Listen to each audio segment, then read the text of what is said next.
Hey, it's Valerie. Welcome to Validated. I'm so glad you chose to join me today. And I could use your moral support because today's episode is me sharing a bit more of my story. Probably going to be one of the harder episodes for me. And though I'm going to keep it vague because I'm protecting privacy, I do want to give you at least a snapshot of some of the things that brought me to the place of deciding I'm going to have to walk away from this marriage. Believe me, that was not an easy decision. Thanks for joining me on Validated. Just a reminder, I'm not a licensed therapist or medical professional. This podcast shares my personal experiences and perspectives for educational support, not professional advice. Identifying details have been changed for privacy. If you need help, please contact a licensed mental health professional, trusted support, or crisis hotline. You are worthy of such support. Full disclaimer is in the description. I was married for decades and extremely committed to what I believe is a relationship that you don't enter into lightly and that is for a lifetime. I firmly believe that. And I also firmly believe that there are times where you have to walk away. I was in a situation that for my own emotional, psychological, and spiritual health, I needed to walk away. During the dating period, there were things that I can look back now and say, major red flags. I wish I would have recognized at the time. Things that left me to feel that I didn't matter that much, that I was the lowest priority of all the priorities. There was what felt like blaming and putting a heavy weight on me, and I absorbed that weight. And some of these things set me on a course of blame and shame for many years. These are feelings that now I can recognize. I had no clue of any of that at the time. So this was in the dating period, and we moved towards our wedding. There were things that caused me to feel not valued. Some things that were shocking to me. I remember thinking, so this is what it's going to be like to be married. It set up fear from day one. Feeling like I'm taking note that there's certain things that I need to be very aware to not do. And so I worked very hard to please, and I'm certainly not saying I did a perfect job of this. However, I experienced behaviors that for me felt like gaslighting, projection, blame shifting, silent treatment that could last for days at times. As a verbal processor and someone who desperately wanted connection and close relationship, that for me felt like absolute torture and deep pain. I learned early on to do my best to not step on any potential areas of tension. Felt like I was walking on eggshells, never sure what would be okay, what wouldn't be. It just created an atmosphere in my home for me of anxiety. So I lived in a lot of anxiety and, quite frankly, fear of causing a problem. I didn't go into this relationship as a silent, afraid, timid person. But over time, I felt worse and worse about myself and felt like I had to be more and more careful, very careful in how I chose my words. It seemed like they were misunderstood or used against me if I used the wrong word in the wrong context. I recall being told, but this is what you said. And so I became very cautious about what to say. Felt like I was walking on eggshells. I very much felt like I was the problem. And so I was always on a quest to change myself more. I read so many books about submitting, just everything I could get my hands on. And oh my goodness, I read so many books and I tried so hard to change everything I could to make myself easier to live with, not contradict or seem argumentative. It got to a point where I didn't say much of anything that I wasn't pretty sure would be an agreeable topic, because I felt that I didn't know what I was going to get. Is it going to be a pretty good day and I can kind of relax? Or is it going to be a day where the smallest thing is going to be misunderstood or misinterpreted and there's going to be a big argument? I often felt misunderstood, like I was untrustworthy, like I had ulterior motives. I was sabotaging, doing things purposefully, and I knew I was doing these things and I was purposefully doing them. It was very strange, and I was then on a quest to prove that that's not my intent. That's not what I'm doing. And so there was all this feeling of being misrepresented, misunderstood, and to feel like I was doing something wrong, bad intention, when it was the opposite. I was trying to do something kind and loving. And so that really started getting to me after years of this. I often felt like there were more things I needed to change about myself. There were so many things that were wrong with me, and if I could just change this about me, then maybe we'd be okay. So I read all these books. I tried to get counseling, to get help and figure out, what am I doing wrong? What more can I change about me? I just kept trying to submit more and more to what felt like a very rigid, controlling marriage dynamic. I did not feel like a partner in this relationship. I felt that my world had to completely orbit their world. The majority of the time, there was what I felt was an expectation that I do all these things in order to keep the peace. Well, our yard guys are here, which means I'm going to have to move this to inside. All right, so change of scenery. I was filming outside and our yard team showed up and it gets very loud. So I jumped in my car, drove away so that I can keep filming this. And actually, here's the really cool thing.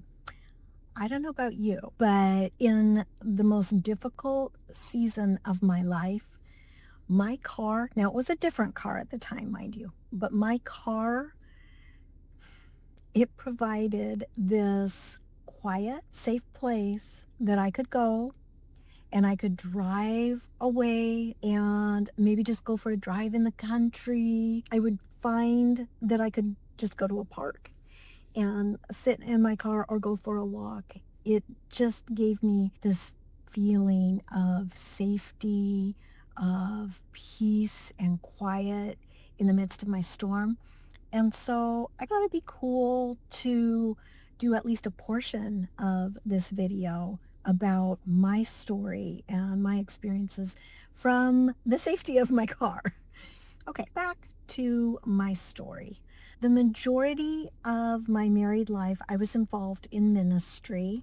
I absolutely loved that. That gave me life. I loved helping women to grab hold of the Word of God and apply it to their lives and see their lives change for the better. And one of the most absurd things in all of that is I felt like here I am, able to help other women, many times actually with marriage issues. I can help them, but I can't even help myself. I can't seem to figure out what's wrong with me that I can't fix enough to just have a peaceful home. For me, home needs to be a sanctuary. Whereas we had a beautiful home, it was really not a peaceful home. And I would carve out places for myself to feel that peace. I really relied on my relationship with Jesus Christ and spending daily time in the Word and with Him for the strength I needed. And that was my number one lifeline. In the last episode, I gave you the 3 lifelines. Acknowledge your current realities, invite Jesus right into the middle of your mess and refuse the mental scripts, the negative stories that play in our heads. The number one thing, though, is inviting Jesus into the middle of your mess. I did that, but you can only change you. You cannot change another individual. I felt like I need to change one more thing about me. If I would just do this more, if I would just do this less, not share a differing opinion, just agree.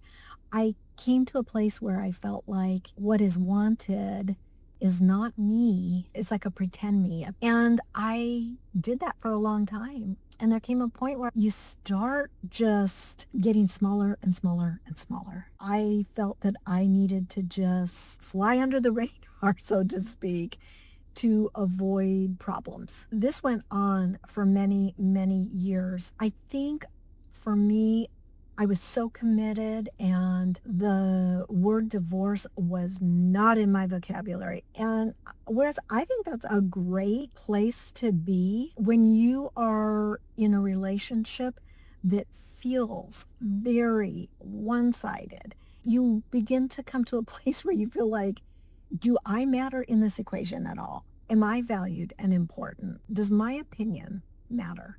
In my opinion, things had gotten to a very bad place in the marriage. And our home life, from my perspective, was really negative. People wouldn't have known it on the outside. Like, we looked good and everything looked great. But inside of that house, as far as how I felt like I was being treated, how I felt like I was looked at, was at a point of critical mass for me. When it got to this point, I was saying, we are hemorrhaging. We need help and accountability. I came to the place of saying, I'm going to step away from all forms of ministry. That actually came about because God very clearly showed me I did not want to lay that down because I got so much fulfillment out of that. But I recognized my family was not in a good place, and I was concerned that the message I was sending to my children who were getting older was that the behaviors that were going on were okay. And if I continued to tolerate or put up with those behaviors, it's saying it's okay. And I got to a point where I stopped saying to myself, I can't deal with this anymore. I can't do this. And my I can't turned to an I won't. And that was a pivotal moment for me. And I referenced this in the last podcast, that the I can't statement feels more like a victim. It feels more like there's nothing I can do about this. You guys, we always have a choice. The choice may not be easy. It may not be pretty.